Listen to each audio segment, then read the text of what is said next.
រៀបត្រីសួស្តីបាទថ្មាតសុំលំអរកាយជំរាបសួរទៅដល់ពុកម៉ែបងប្អូនពីចម្ងាយក្នុងរាត្រីនេះដាក់ទេសភាពរៀងប្លែកមកគឺធម្មជាតិហើយនឹងអមជាមួយនឹងបទភ្លេងហើយនឹងស្លឹកឈើដែលកំពុងជ្រួណាចំណងជើងគឺមានបនដោយសារមានសំណួរគាត់សួរច្រើនដែរសួរនៅក្នុង Telegram ខ្ញុំនេះឥឡូវខ្ញុំសូមឆ្លើយនៅក្នុង Channel ទៅដែលយើងជាពុទ្ធសាសនិកដែលជាអ្នកកាន់ព្រះពុទ្ធសាសនាយើងតែងតែយល់ច្រឡំពាក្យថាមានបុណ្យសម្គាល់ទៅលើភាពអស្ចារ្យទៅវិញណាសម្គាល់ថាទេវតាឬក៏អ្នកដែលមានឫទ្ធិមានបារមីសិតតែអ្នកមានបុណ្យខ្ពស់មានអូចេះតែប្រៀបធៀបថាទៅនេះទៅនោះចឹងទៅការពិតទៅពាក្យទាំងអស់នេះវាជាពាក្យមួយដែលយើងប្រើហ្នឹងដូចជាពាក្យមិនត្រូវយ៉ាងម៉េចមានពាក្យថាមានបុណ្យនេះបុណ្យគេសម្គាល់ទៅលើសេចក្តីល្អទេសម្គាល់ទៅលើសេចក្តីល្អអំពើល្អដែលចេញអំពីកាយវាចាចិត្តទើបគេហៅថាមនុស្សដែលមានបុណ្យមនុស្សដែលមានបុណ្យមិនមែនបុណ្យសម្គាល់ទៅលើឫទ្ធិទៅលើអំណាចទៅលើសិលតិចមុនអាគមអីទេបុណ្យនេះគឺសម្គាល់ទៅលើសេចក្តីល្អដែលចេញពីកាយវាចាចិត្តណា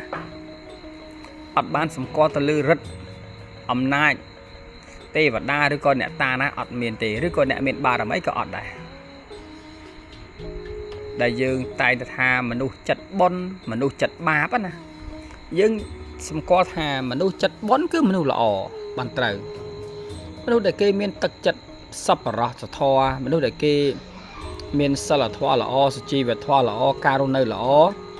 ដែលគេតែងតែប្រើវិចារមួយគេហៅថាមានការប្រស័យទំនាក់ទំនងល្អអានឹងយើងចាត់ទុកថាអ្នកមានបុណ្យណាហើយមនុស្សមានបាបមានបុណ្យមានបាបណាអាមានបាបសង្កល់លើសេចក្តីអាក្រក់អំពើអាក្រក់ដែលចេញអំពីកាយក្តីវិចារក្តីចិត្តក្តីគឺសេចក្តីបាបអំពើបាបណាតាក់ទងជាមួយនឹងលោភៈទោសៈមោហៈហ្នឹងមានមោហៈក្រាស់ចឹងទៅមានលោភៈក្រាស់មានទោសៈក្រាស់ពាក្យថាក្រាស់គឺច្រើនណាយើងគេមានទោសៈតិចតែ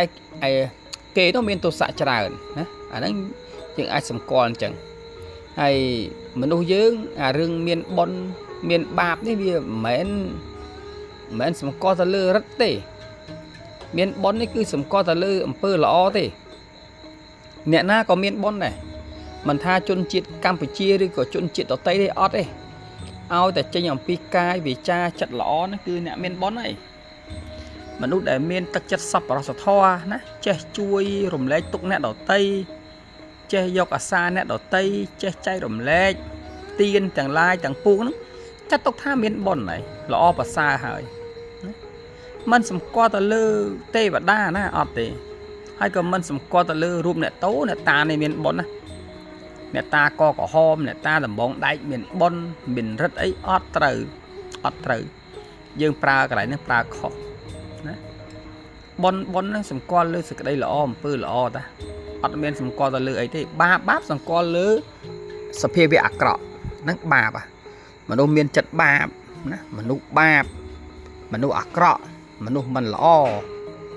មនុស្សដែលពោពេញទៅដោយគេហៅថាទោសៈច្រើនឈ្នានីសច្រើនចំណែនច្រើនអញ្ចឹងទៅអានឹងថាបាបណាអញ្ចឹងมันមានពីរណាបុណ្យហើយនឹងបាបអានឹងការចូលរួមដូចមានតែប៉ុណ្្នឹងទេហើយខុសឆ្គងយ៉ាងណាលោកគ្រូអ្នកគ្រូលោកបន្ថែមទៅ